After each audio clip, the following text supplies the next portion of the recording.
അടുത്ത ആഴ്ച ബ്രസീലിൽ നടക്കുന്ന ബ്രിക്സ് ഉച്ചകോടിക്ക് മുന്നോടിയായി രണ്ട് പ്രധാന സംഭവ വികാസങ്ങളാണ് ആഗോള ശ്രദ്ധ നേടുന്നത്. ഒന്ന്, ഇന്ത്യൻ പ്രധാനമന്ത്രി നരേന്ദ്രമോദിക്ക് ബ്രസീൽ സർക്കാർ ഒരുക്കുന്ന പ്രത്യേക അത്താഴ വിരുന്ന്. രണ്ട്, പശ്ചിമേഷ്യയിൽ പ്രത്യേകിച്ച് ഇറാനിൽ അമേരിക്ക നടത്തിയ ആക്രമണങ്ങളെക്കുറിച്ചുള്ള ആശങ്കകൾ. ഈ രണ്ട് വിഷയങ്ങളിലും ഇന്ത്യയുടെ നയതന്ത്രപരമായ നിലപാടുകൾ ശ്രദ്ധേയമാണ്.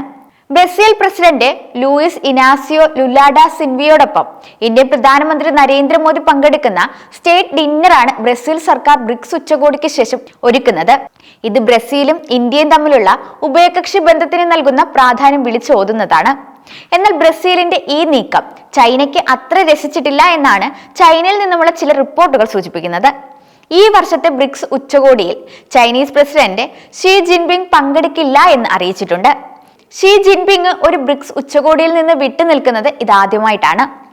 ഔദ്യോഗികമായി ഷെഡ്യൂൾ പ്രശ്നങ്ങളാണ് കാരണമായി ചൈന അറിയിച്ചിട്ടുള്ളതെങ്കിലും ചൈനീസ് പ്രതിനിധി സംഘത്തെ പ്രധാനമന്ത്രി ലീ ക്യുയാങ് നയിക്കുമെന്നാണ് കരുതപ്പെടുന്നത്.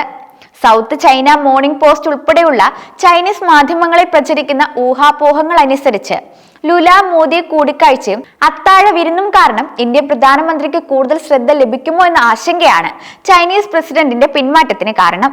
മോദിക്ക് കൂടുതൽ മാധ്യമ ശ്രദ്ധ ലഭിച്ചാൽ അദ്ദേഹം നായകനായും ഷീ ജിൻപിങ് സഹനടനായും മാറുമെന്നാണ് ചൈനീസ് മാധ്യമങ്ങൾ സൂചിപ്പിക്കുന്നത്.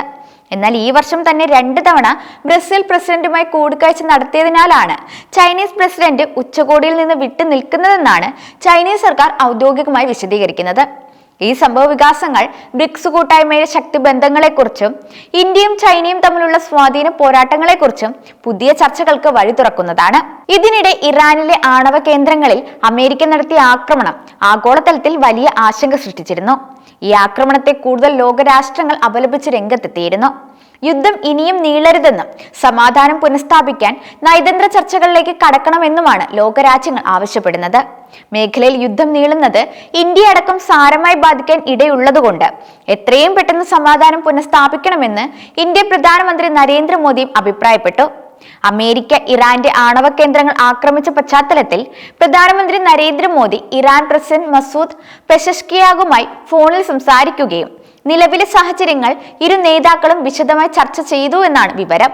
നിലവിലെ സംഘർഷങ്ങളിൽ ഇന്ത്യയുടെ ആശങ്ക അറിയിക്കുകയും മേഖലയിൽ സമാധാനം പുനഃസ്ഥാപിക്കാനും സംഘർഷം കുറയ്ക്കാനും എത്രയും വേഗം നയതന്ത്ര ചർച്ചകളിലേക്ക് കടക്കണമെന്നും നരേന്ദ്രമോദി ഇറാൻ പ്രസിഡന്റിനോട് അഭ്യർത്ഥിച്ചിരുന്നു. ഈ സംഭാഷണത്തെക്കുറിച്ച് നരേന്ദ്രമോദി തന്നെയാണ് സാമൂഹിക മാധ്യമങ്ങളിലൂടെ അറിയിച്ചത്. നിലവിലെ സാഹചര്യത്തെക്കുറിച്ച് വിശദമായി ചർച്ച ചെയ്തതായും സമീപകാലത്തെ ഇരു രാജ്യങ്ങളും തമ്മിലുള്ള സംഘർഷങ്ങളിൽ ആശങ്ക പങ്കുവെച്ചതായും പ്രധാനമന്ത്രി പറഞ്ഞു.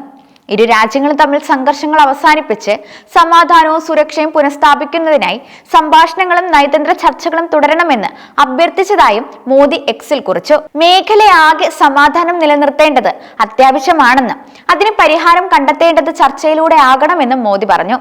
എന്നാൽ ഇരുപക്ഷവും നടത്തിയ ആക്രമണങ്ങളെ എതിർക്കാനോ അനുകൂലിക്കാനോ പ്രധാനമന്ത്രി തയ്യാറായിട്ടില്ല എന്നത് ശ്രദ്ധേയമാണ്. അതേസമയം ആണവോർജ കേന്ദ്രങ്ങളിലേക്ക് അമേരിക്ക നടത്തിയ ആക്രമണം ആണവ നിർവ്യാപന കരാറിനെ ബാധിക്കുമെന്ന ഗുരുതര മുന്നറിയിപ്പുമായി ഇറാൻ രംഗത്ത് വന്നിരുന്നു. അമേരിക്കയുമായും യൂറോപ്യൻ യൂണിയനുമായും ചർച്ച നടക്കുമ്പോൾ നടന്ന ആക്രമണം ചർച്ചകളുടെ സാധ്യതകളെ തകർത്തെന്ന് വിദേശകാര്യമന്ത്രി അബ്ബാസ് അരാക്ചി പറഞ്ഞു. ഇറാൻ ആണവ നിർവ്യാപന കരാറിൽ നിന്നും മറ്റ് അന്താരാഷ്ട്ര ബാധ്യതകളിൽ നിന്നും പിന്മാറിയാൽ സ്ഥിതി കൂടുതൽ ഗുരുതരമാകുമെന്നും ഇറാൻ മുന്നറിയിപ്പ് നൽകിയിരുന്നു. ഇറാന്റെ സുപ്രധാനമായ ആണവ സമ്പുഷ്ടീകരണ കേന്ദ്രങ്ങൾ പൂർണ്ണമായും തകർത്തു എന്നാണ് US പ്രസിഡന്റ് ഡൊണാൾഡ് ട്രംപ് പ്രസ്താവിച്ചത്.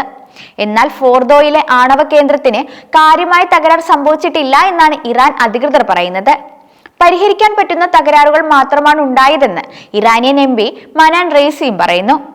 ആണവ കേന്ദ്രമായ ഇസ്ഫഹാനിലെ സമ്പുഷ്ടീകരിച്ച യുറേനിയത്തിന്റെ പുനഃക്രമീകരണം നടക്കുന്ന സ്ഥലമാണ് ഇസ്രയേൽ ആക്രമിച്ചതെന്നും ഇത് ആണവായുധം വികസിപ്പിക്കുന്ന പ്രക്രിയയിലെ ഘട്ടമാണിതെന്നും ആരോപിച്ചായിരുന്നു ഇസ്രയേൽ ആക്രമണം.